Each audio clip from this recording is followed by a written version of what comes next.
वंदे भारत, मैं हूं सांची त्यागी। आप देख रहे हैं भारत तक। भारत की विदेश नीति की तारीफ पूरे विश्व में हो रही है और सबसे बड़ी बात यह है कि भारत की विदेश नीति की चर्चा खुद चीन भी कर रहा है। लेकिन इन सब के बीच में विदेश मंत्री एस जयशंकर ने भारत की विदेश नीति को लेकर राज्यसभा में कहा कि भारत की विदेश नीति राष्ट्र हित से तय होती है।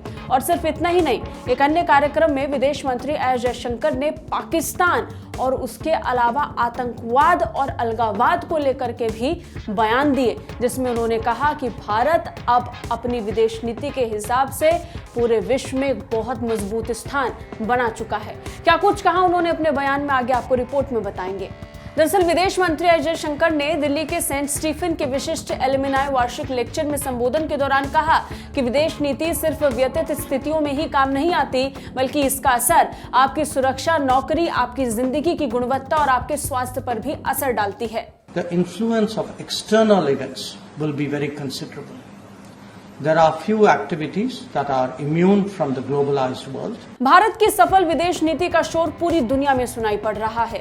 खासकर रूस यूक्रेन युद्ध के बीच भारत ने कैसे खुद को नुकसान पहुंचाए बिना सभी पक्षों का भरोसा बांध कर रखा है, इसका जिक्र खुद चीन भी करता दिखा।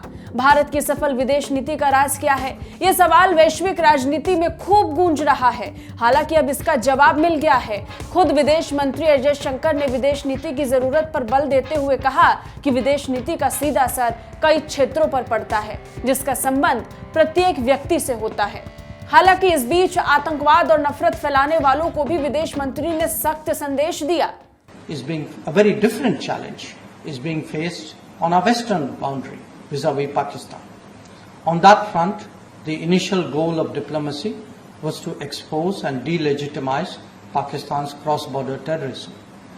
When counter-actions were required, such as in Uri in 2016 and Balakot in 2019, effective diplomacy ensured global understanding of India's actions.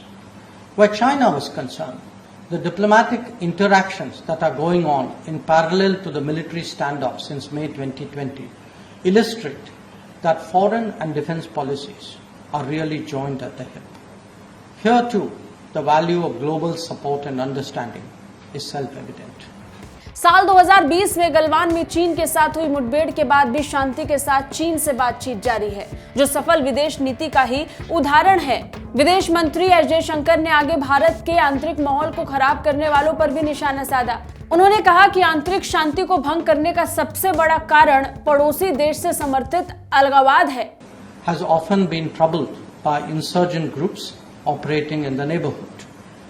Adept diplomacy, however, has effectively discouraged neighbors from providing shelter or support, with one notable exception, of course. Separatism and fundamentalism have also been propagated from destinations afar, just as violence is sometimes rationalized. बता दें, इससे पहले विदेश मंत्री ने राज्यसभा में कहा था कि भारतीय विदेश नीति के निर्णय राष्ट्रहित में किए जाते हैं। विदेश मंत्री ने कहा कि हम अपने सिद्धांतों पर स्पष्ट हैं। अंतर्राष्ट्रीय व्यवस्था को राज्यों की क्षेत्रीय अखंडता और संप्रभुता का सम्मान करना चाहिए।